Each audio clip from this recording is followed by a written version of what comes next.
you delightful human beings, and welcome back to the channel, or welcome if you're new here. I'm Christina, aka That Writer, and today we're gathered here for this, well, I would say it's middle of the day, but it's like 6 o'clock at night Eastern time right now. We're gonna be watching the Monday Night Raw that just finished streaming on Netflix from Brussels, Belgium. So here's the game plan. We typically don't do the Monday Night Raw reactions, but I'm like, since there's like all kinds of just crossover at this point leading up to WrestleMania per usual, I was like, well, this is gonna be done by the time I get done with work. And I cleaned up the apartment a little bit, and I think it wrapped up at around like 5:45 my time. So I was like, oh, okay, I guess I could watch this and do a little extra reaction video for y'all. So I think that's going to be the game plan for the next couple of weeks, so long as my energy levels are here. And well, we've got natural sunlight coming in, so that's quite nice. Anyway, if you're new to the channel, I usually do the Smackdown reactions. We're still going to do the Smackdown reactions leading up to WrestleMania and all that. But I'm like, you know what? We've got a different time for Monday Night Raw the next few weeks. And of course, everybody's jumping back and forth between shows. So let's watch Monday Night Raw together. So I'm here to see John Cena's first promo as a heel in like over 20 years, however long it's been. That's what we're here for, and I need to know what happens. Either way, grab your snacks, grab your choice of beverage, get comfy and cozy, and let's get to it, people. Here we go. Here we go. Oh, okay, he's keeping the music. He's keeping the music. Is he gonna go off on Stu? I think that's the better question, right? Okay, he's not sprinting down to the ring. It's the little things, right? Oh, this brings me back about 20 years or so when people were saying, let's go Cena, Cena sucks. Seriously, like, I can understand why he kind of snapped after all this time. You know, desperate times go for desperate measures. And the dude was going like with the let's go Cena, Cena sucks chants for like Lord knows how long. I'm just saying, I kind of understand it. I can say that as somebody that has, well, watched wrestling on and off for officially over 20 years, which is still really bizarre to even say out loud, but it is what it is. They're doing the John Cena sucks, like they're singing it and everything. No, it's always funny though, because it was always the kids that were always like, let's go Cena, and then the grown adults were the ones that were chanting Cena sucks. See, that's what I'm saying. They're doing the dueling let's go Cena, Cena sucks chants. It's like, no wonder why this man snapped. He had to deal with this for like, what, at least 15, 20 years? Oh my lord. That is seriously the look of a man who sold his soul. I would know. We've been watching Supernatural in this household. We're almost to the end of season 2, but I got caught up in 2K25. My bad. Man, am I glad that we're getting some European shows on the road to WrestleMania. They just had so much energy, and I love it. Wait, we're chanting you sold out to John Cena, but he was the dude that was like the poster dude for WWE for like years there, right? Like, he kind of bought in a way, and he's buying in now. What did he just say? When someone is properly grounded in life. Yeah, I would agree with that. Right, that's what I'm saying. They're making it very easy for him. Okay, I don't know if I agree with that wording there. Oh, okay. Well, the closed captions caught on to what they were chanting just now. He's saying thank you. So very classy. He's not a baby face. He's not a heel. He used the words. Okay, see, that's what I was thinking. Like I said, this man snapped. Okay, I'm following along here. I have a feeling before he goes any further, is this going to tie into the fact that he hasn't won a singles match in like some time, right? So, like, I'm wondering if that's going to kind of tie into this whole story in a way. Because he won the Elimination Chamber match. And, well, obviously he's aligned now with The Rock in some shape or form. And I want to know if they're going to tie that all back together. So, let's keep going. Yep, he kept winning. And it was the dueling chants. And we affectionately and unaffectionately called him Super Cena for winning so much. But, like, wasn't I saying that, though? Because, like, you know, a lot of people were like, you know, seeing John Cena like, oh my gosh, this is fantastic. And then like all of a sudden it was like, do we not remember how like we were treating the dude over the years? Like with the dueling chants and like just booing him out of the building because like he was just the company dude. Like he was the top guy there for so long. That's what I'm saying. That's what I'm saying. Good Lord. These fans are savage. You know, I'm starting to be on this man's side a little bit. I'm understanding this. It's like, is this your heel turn? It's like, hey, he said it himself. He's not a heel. He's not a baby face. He's a human being. He's making sense. He's making sense. He's making some fair points here. So we've earned nothing, even though we've been following his career for over 20 years. Okay, that was a good line right there. That was a really good line. Your time is finally up. My time is finally now. I like that. Cena, I'm only 28, approaching 29. I was not a wrestling fan until, like, I think 20 years ago at this point. Even then, I took a couple years off here and there. Like, life happens. So, I mean, 25 years is, like, literally most of my life there. Oh, my lord. Okay, so this was something that I was thinking about, like, as Cena's been talking and all that. It's interesting how it's, like, all the top baby faces at some point, like, turn heelish or into more of a human being in a way. I'm wondering what if next year, like, this is where Cody's heading, right? I don't know. I'm kind of thinking this through out loud. I know long-term storytelling and all that, but this could very well be the thing that makes Cody snap. I don't know. I could be entirely wrong. I love how he's leaning into the chant, the Let's Go Cena, Cena sucks chant, just kind of based on the crowd shirts and everything. But even then, I was seeing some people that were saying that Cena sucks and they're wearing the John Cena shirt. It's like, what is this? I mean, it's a different environment, though, when you're, like, at these events. Like, you kind of match the crowd's energy a little bit. Ooh, Let's Go Cena people aren't off the hook. No, it's still funny.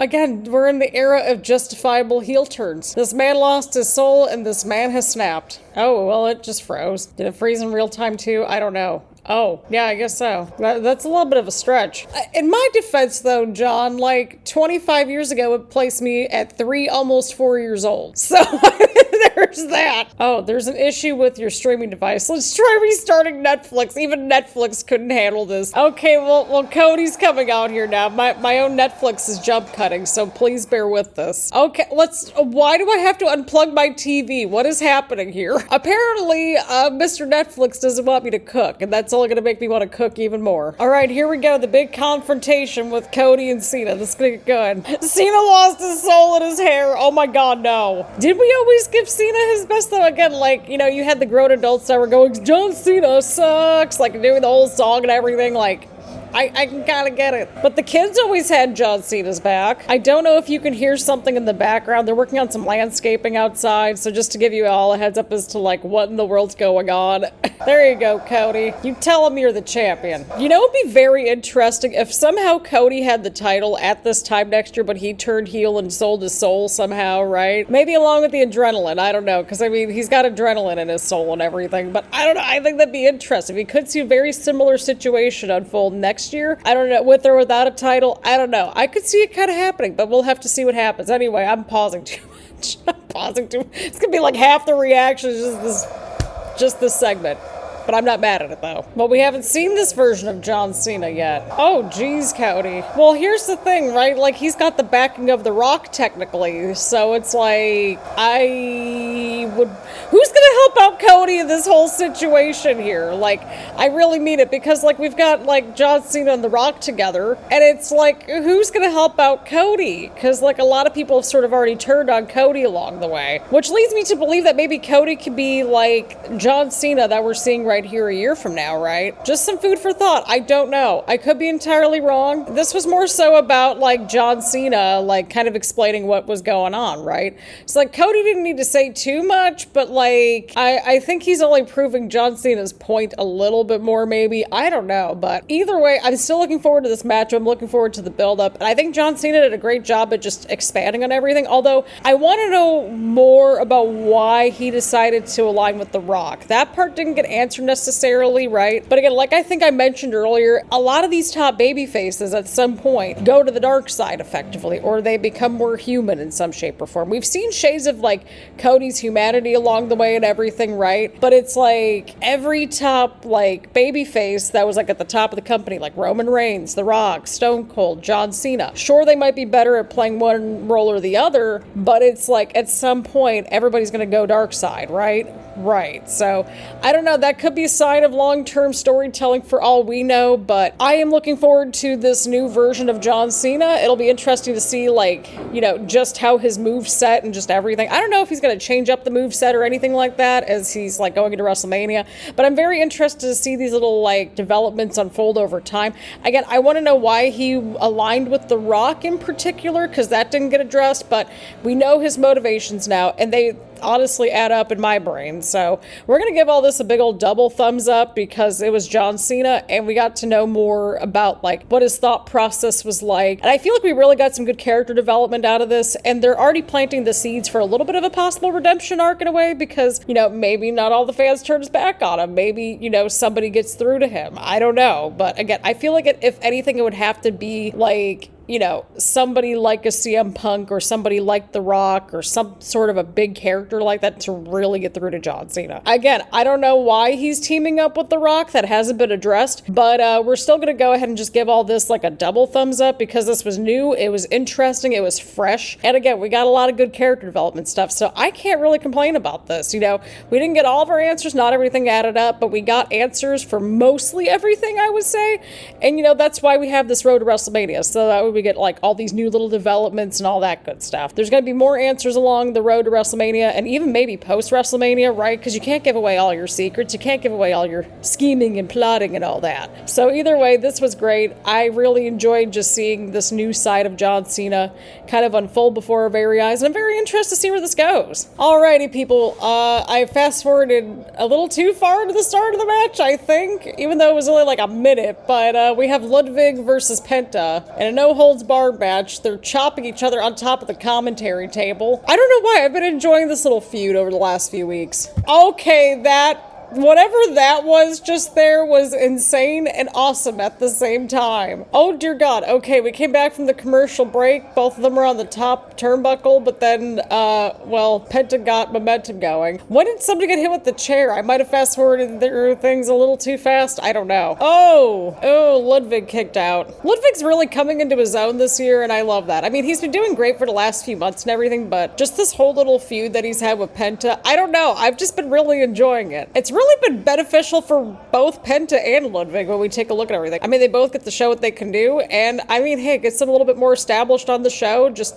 on their own. That was smooth right there from Kaiser. That was very smooth. Oh no, we're on the steel steps. This is not going to end well. I was gonna say, Kaiser's taking his sweet old time. Oh, is he aware that like Penta like is not on the steps? Okay, well now he is. And they're back over to the commentary table. This is a true test of the commentary table and how much it can withstand. It still throws me off when they mention like other companies and WWE still. It's like, I know they've been at it for a little while with that, but it's like, oh my God, they mentioned Lucha Underground. What's funny is that like I only watched like the first 2 seasons of Lucha Underground. I never got a chance to watch seasons 3 or 4. I just watched what was on Netflix at the time back in college. Oh, Kaiser with the chair. Oh no. Why is he doing that with the chair? He wants Penta to say that he's afraid. Oh, there's Penta fighting back though. Oh, Penta with the counter. Oh, ouch. Now Penta's got the chair. Oh, and there's Kaiser just like in the corner, just like, oh, please. And he's going on about like, you know, like fear and everything. I give up, you win. Okay. See, all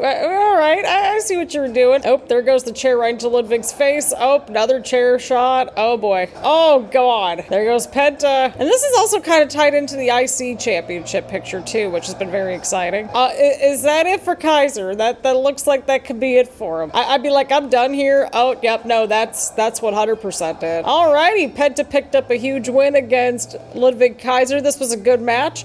I really like the story that they were telling here with the whole fear concept kind of tossed in the mix as well. So, because I mean, you know, it makes sense because like that's Penta's thing, no fear. And Ludwig was trying to make him feel fear and everything. So this was a good little story. This was a good little match. We're going to give all this a big old thumbs up. And I want to see what's next for these two. Ooh, okay. What did I say? Penta wants the Intercontinental Championship next. Okay. I could see Penta with the IC title. I could totally see it. Could you imagine like him against Bron Breakker or Finn Balor? Ooh, those would be 2 good matches right out of the gate right there. I'm only saying that because I know Bron and Finn have the IC title match and everything coming up, but it's also like, objectively speaking, I want to see those matches just in general because that would be interesting. Alrighty, people, we've got Dakota Kai and Nile. These two have been in a bit of a mini feud over the last few weeks. Of course, the Women's Intercontinental Championship has been in the mix as well, right, with Lyra and Ivy, and then previously, of course, Lyra and Dakota. So this is all connecting back together. I'm really glad that we're really getting this Dakota Dakota Kai solo arc. I'm really enjoying it. Oh, what a German suplex there. Ivy Nile's been doing a good job too. Oh, it looks like both of them were about to eat the pinfall attempt right there. That's what it looked like on my end, but who do I know? I'm on the couch. Oh, okay, there goes Ivy to the outside of the ring. Okay, but like, there's like a 4-on-1 disadvantage here. Oh, see, there's Chad Gable. Oh, wait, look out. Ivy's right behind you. Okay, that was cool. Oh, Dakota kicked out though, but that was a cool move from Ivy right there. Yeah, no, this makes sense because they're also fighting too. Dragon Lee and Rey Mysterio trying to go after Chad Gable. Why wouldn't they just want to just take care of the Creeds? I don't know. I don't know. But look out, Ivy. You're right in the corner. Oh, yep, there we go. Ooh, they got the spot right there. The close-up shot on that kick there in the corner. That was cool. Oh, yeah, that's it for Ivy. All right, Dakota Kai got a win. That automatically gets a thumbs up because I want her to win this Women's Intercontinental Championship at some point. I'm really glad that she's getting, you know, like a bit of a spotlight, and she's kind of like a mainstay fixture at this point so far in this Women's Intercontinental Championship scene. I think it's a good spot for her. So, again, Dakota Kai won. It was a short, sweet, to the point match, and it kept things moving along. Alrighty, people, we got the Bianca and Io contract signing. Adam Pearce is out here as well. This is going to turn into a triple threat, right? There's no way that this isn't going to turn into a triple threat. Oh yeah, can we talk about that whole segment last week where it was like Rhea and Bianca just like going at each other and like Io's just kind of in the background? Io was like my favorite right there just because she was like, I am not about to be disrespected. That was awesome. I love that. I've always loved Io, but that segment last week was just like fantastic and really sets the tone too. What can we say? They love Io Sky, and rightfully so. They're even giving her a "You Deserve It" chant. Are they booing Bianca? Oh my god, that reaction for Rhea was insane right there. Adam Pearce is like not having any of it. He's just like, all right, we need to get the refs out here. As if Rhea's not going to take down the referees. What are you guys doing out here? Okay, time out here. There was a little bit earlier where like Carlito was getting on Dominic's butt for not watching the show. We need to be getting on Rhea's butt on not watching the show either, because like, I don't know, she of all people would know that Bianca won the Elimination Chamber match because she was right there to congratulate her pretty much after Bianca won the Elimination Chamber. Oh my god. Like what? And Charlotte already picked Tiffany, so like, although that would be a fun triple threat match too, if Tiffany, Bianca, and Charlotte. Ooh.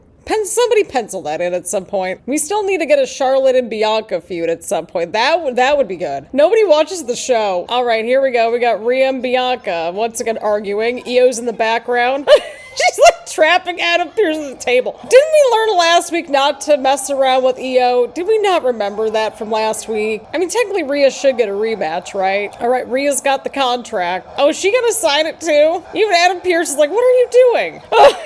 She's taking the contract with her, and Adam Pearce is like right behind her. Adam Pearce is like, give me the contract. And she's like running away with it, like taunting him with it. Listen, Adam Pearce, just add Rhea into the mix. She actually has a rematch, technically, I think, right? Again, they're very inconsistent with the rematches, but I think this is warranted, right? Right. Either way around, this segment was crazy. I am looking forward to this triple threat match, presuming that we get a triple threat match. Alrighty, people, we got Jey versus Austin Theory. Of course, Jey had a run-in with Gunther backstage before the match. Oh, well, they just collided right in the middle of the ring there. Grayson Waller's at ringside, and, well, Jey just won the match.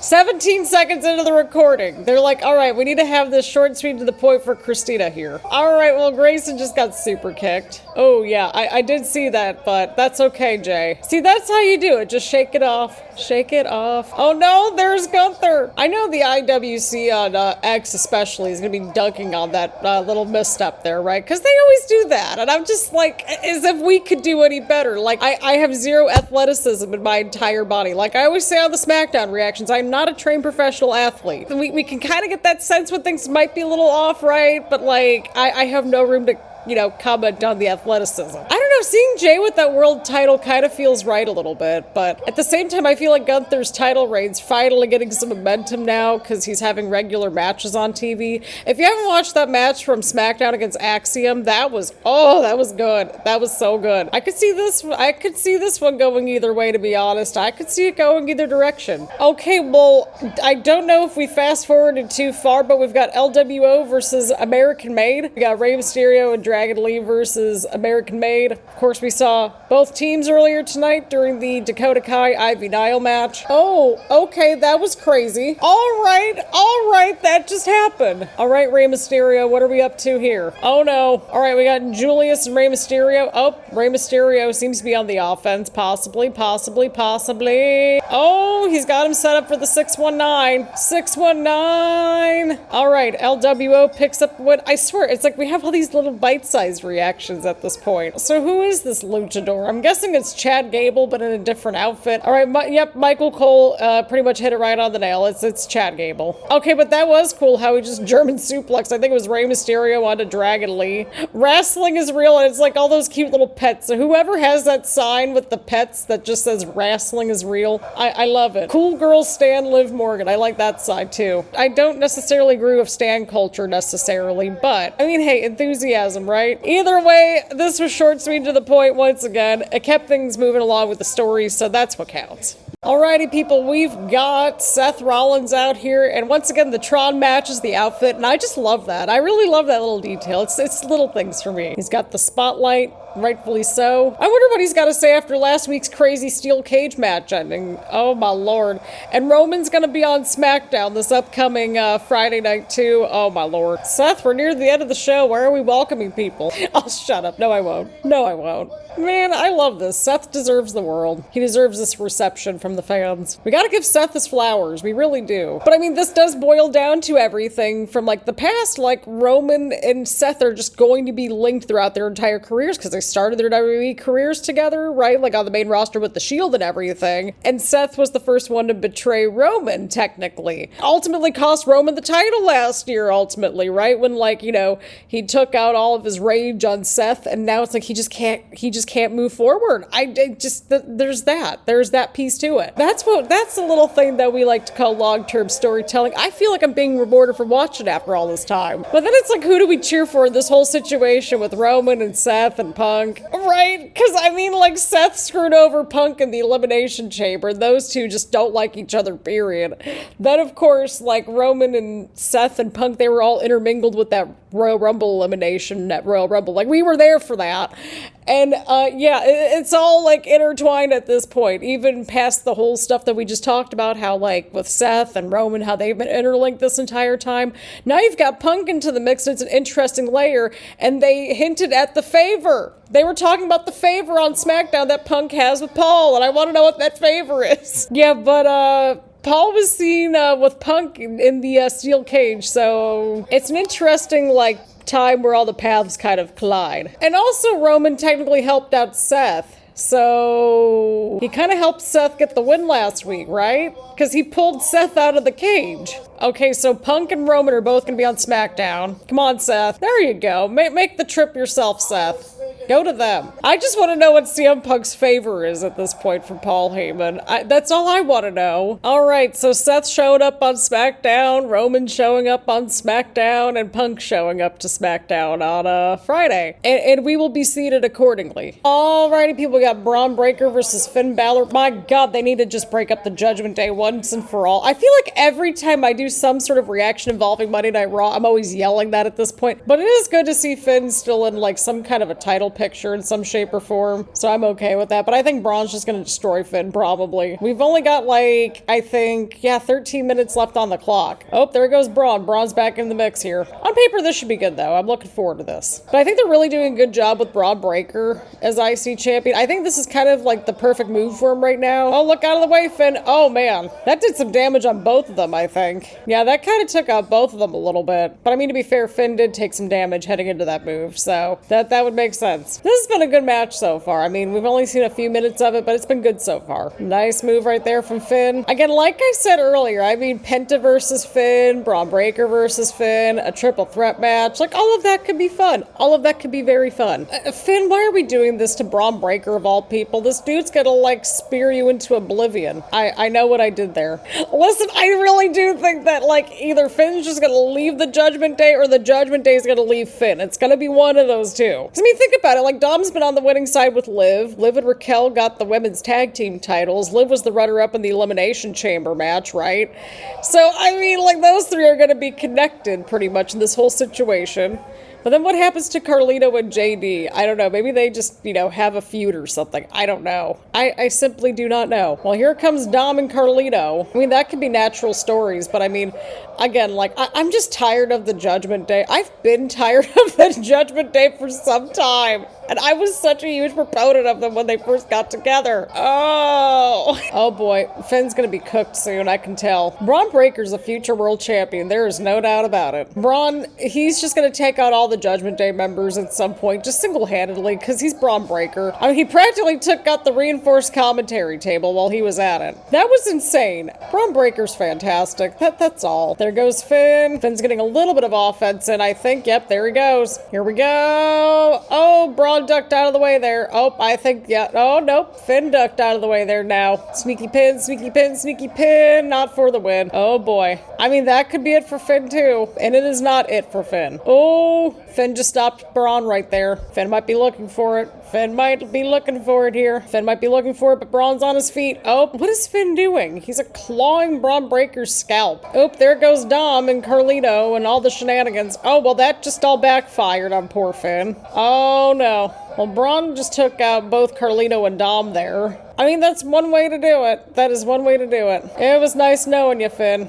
It was nice knowing ya. Alrighty, Bron Breaker beats Finn Balor after all the shenanigans at the end. Of course, as we've established over here, Monday Night Raw's got the Judgment Day shenanigans. Meanwhile, Friday Night Smackdown's got the Bloodline shenanigans. Oh, Dom. Oh, Carlito. This is what I'm saying. This is exactly what I'm saying. Oh, Penta's coming out here to help. Okay. Well, I mean, like, Penta wants that Intercontinental Championship, so I mean, that kind of makes sense. Maybe he wants the IC champion in one piece. Oh, Penta's got the title. Now, this is a match I'd like to see. Bron Breaker versus Penta. I want to see that match. That could be kind of fun and interesting. And I like how the IC title is closing out the show tonight. This is good. It'll be interesting to see where things go moving forward, but overall this matchup was good, and I enjoyed Penta coming out to make the save at the end and kind of giving us a little bit of foreshadowing about like Bron Breaker and Penta having a match at some point. So all of that was good at the end.